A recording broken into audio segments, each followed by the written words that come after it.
sprouts. Woohoo! So are we ready to go? And yesterday we talked about the river of life. Let me just fix my screen a little bit. But we talked about the river of life and how it has bends and turns. And today we have a couple of bends and turns, but we're still on the floating on the river. And we know how to go through rapids. So anyway, hope you're all well today as we check up on all of the things we've been growing over the last week. How are you guys? Doing good, Debbie. Doing good. Good. Yeah, All right. doing awesome. I like to hear that. All right. Check out our wheatgrass. Wow. Although I thought it would be a bit higher, to be honest, than what it is. So these are ones are about a week old. I think if they would like to see them about here. So I'd like to see them a couple more inches. So we're going to let them continue and see if they grow. Check out the roots, though. There's the roots. Oh, wow. It's quite a bit of roots down there. And this one, it's as tall as the container it's in. The roots are just as much as the hemp heart mat. It almost looks like paper towels under there. There's so many roots, it almost looks like paper towels. Yeah, it does, right? So I've just been watering from underneath to keep them moist, but trying not to overwater. Because if you water from the top, you will maybe get some mold, which is not good. But this is a week old. Both of these were started at the same time, and you can see that the one in the hemp heart has kind of a little bit caught up, but they're about the same size. And then the one that we planted a little later is here as well. You can see it's a little shorter. I don't know if you can see, it's up here. And so it's about an inch shorter than the other one. So it's growing away. So we'll have lots of wheatgrass to make hemp hearts, to make hemp mats out of. No, to make a little bit of wheatgrass for this big thing here. Feel like I have a chia pet or something. I don't know. Okay, so that is that, and then we planted some pea sprouts last week, and we basically put them on the hemp mat in one of these little cute containers, and I've just been keeping them moist, and they are now, can you see, they're finally starting to come up. So they are going to be in a place now where we can start looking at putting them out to grow. So this will be pea shoot microgreens. Probably we'll see how they are on Monday, but I think they'll take a few more days, maybe 5 days or so. But they're now starting to come out here, little pea shoots. So they're all kind of crammed in here. And yeah, so there's our pea shoots are starting to come out. So that is about a week it took to get to this point. And then finally, our broccoli sprouts and our sandwich sprouts, the seeds that we sprouted, are ready to harvest. So these guys are busting loose to come out of this container. And when we started, there was like literally they were maybe not even a half an inch up the side of the mason jar, and they're now busting loose. Like I said, they've been growing at a ferocious speed, and both of them are about the same. So what I've been doing is every day I've been not watering them, but rinsing them in the water, and then turning them. I'm going to do this, turning them upside down, just in case there's water in there. Yep, there is. Turning them upside down to let them drain. So that's basically all I've been doing. And they've been out on the counter, so they're in the light. So they had the greens because the ones that were in the dark last week that we saw were still, the leaves were yellow, but these ones have green leaves because they've been in the light. And the ones that have yellow leaves, once you put them in the light, they turn green pretty quickly. So last week we took our albino wheatgrass, and that, it was not green. It was like a yellowy color, starting to grow. And we put it in the sunlight. And within 2 hours, you could see the green already. So that the sunlight would help it to get the chlorophyll right away.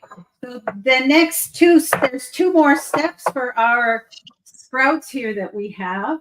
One is, I guess it's to harvest them, and then the next one is to eat them. So we are going to what I'll call harvest them today, which is basically we're going to rinse them off, put them in the bath, a little water bath, to separate out the husks, any seeds that didn't grow, and the good sprouts. So the water will help to separate them quite handily. So here is a bowl of water. Can you see that okay? Yes. I'm going to play in the water today. So this is the broth sprouts. I'm going to just basically take them, and you can already see the seeds, some of the seeds coming off the husks. And I'm just going to take this. Oh, they actually look so good. And I'm just going to separate them out here and give them a little bath. And so what will happen, we talked about this last week, but I want to demo it, is that the husks will float to the top and the seeds will drop to the bottom. So we're going to let gravity do its thing. And then in the middle, floating, is the actual sprouts. And so I don't know if I can if you can see, there's a whole bunch of brown seeds. Yes. Right at the Yes. top. So they basically right away floated to the top, and they like the edge. So I am going to basically try and look at that. I scoop off a bunch of brown husks there. Yeah, because you have a glass bowl, it was like a brown line. We could see a brown line. Yep. So that's all the husks nicely. They're so nice to me. These little husks are going right to the edge of the bowl.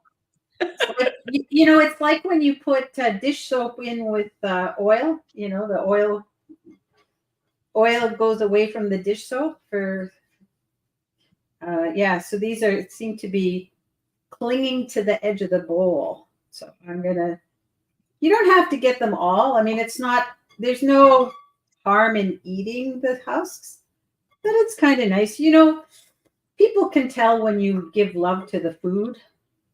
And so we're giving a little bit of love by giving them this bath and getting rid of the husks. That's all we're doing. All right. So we're going to do another little rinse. And then more husks are coming off. Yeah, but we're getting there. And so then it really is up to you how much care you want to take and how finicky you want to be about getting rid of the husks. I would say I've gotten rid of 95% of them, which is good in my books. Maybe you should leave some so everyone knows that you did it yourself. Yeah, I don't know if the ones that you buy in the store have husks in them or not. Probably they do. And sprouts, you find more microgreens in the store now than the sprouts. But I was on a course, or on a call on a food and nutrition course, and we were talking about the nutrients go down as you do things like harvest and cut and all this. So having these these sprouts in your house that you've done yourself, you know the quality that you're getting, and they're fresh. You know that they're fresh. And I mean, how easy was it to do this? It really, all it took was me having I guess, taking the time in the morning and at night to give them a rinse or a soak, depending on what stage they were at. And so now what I can do, hopefully I don't make a big mess, is just basically pick up the sprouts and put them in a bowl. I've got another one here. So I'm just gathering up the little babies here. So there's still a few husks around. I think you can see them floating. Oh, wow. And then once we're done with that, we'll be able to see and I'm not going to get too bothered by the little ends and stuff. So now we can actually see the seeds that did not germinate. I don't know if you can see on the bottom. Yes, they're definitely bigger than the other things. I see them on the top, though. I see them on the top of the water. So there's some on the bottom of the water. Okay. You can't see those? No, but I think it's because your blouse is dark. Uh-oh. Let's see. I don't know if you there can you see go. I see them. I see them. Yeah, they're very noticeable. Yeah. So there's a bunch of black seeds at the bottom. Those are the ones that did not actually germinate and turn into sprouts. So here we've got, I'm turning around this mess, all the kind of leftover stuff that we've harvested. So it's very nice how they all kind of have their own place. It makes it easy to separate and harvest. And so now I have the good microgreens here. I have a nice bowl of microgreens. I'll probably like to take out more of the water, and you can see this is our microgreens now, our sprouts. These are broccoli sprouts that we can just eat. They're ready to chow down. So we can use them, if you're making a salad or you're doing a bowl, these are a great garnish to add some sprouts. And the other thing you could do is put them in a sandwich, throw them into a smoothie, lots of different things you can do with them. So tomorrow we're going to use some of these. I don't know that we're going to use them all, but we'll use some of these tomorrow. We're going to make a wrap. So get ready for another food adventure in the kitchen tomorrow. Woo-hoo! Yes, so that is our broccoli sprouts. And then I can do exactly the same thing and rinse off the sandwich. They look very similar to the broccoli sprouts, but they have, we've got the mung beans, which are bigger. So they have a bunch of different seeds. And I can already see there's some seeds floated to the top here that are on the top that I can just take off. So I'm going to do the same thing. Now I've got dirty water here, but I'm going to take these ones and wash them, and we will have more sprouts to go. So are there any questions on how you harvest your sprouts here? So the bowl that you have in your hand, do you put them, because if you're a single person household, I don't think you can eat that many sprouts in a day. So do you put them back in the jar and just every day rinse them until you're done with them?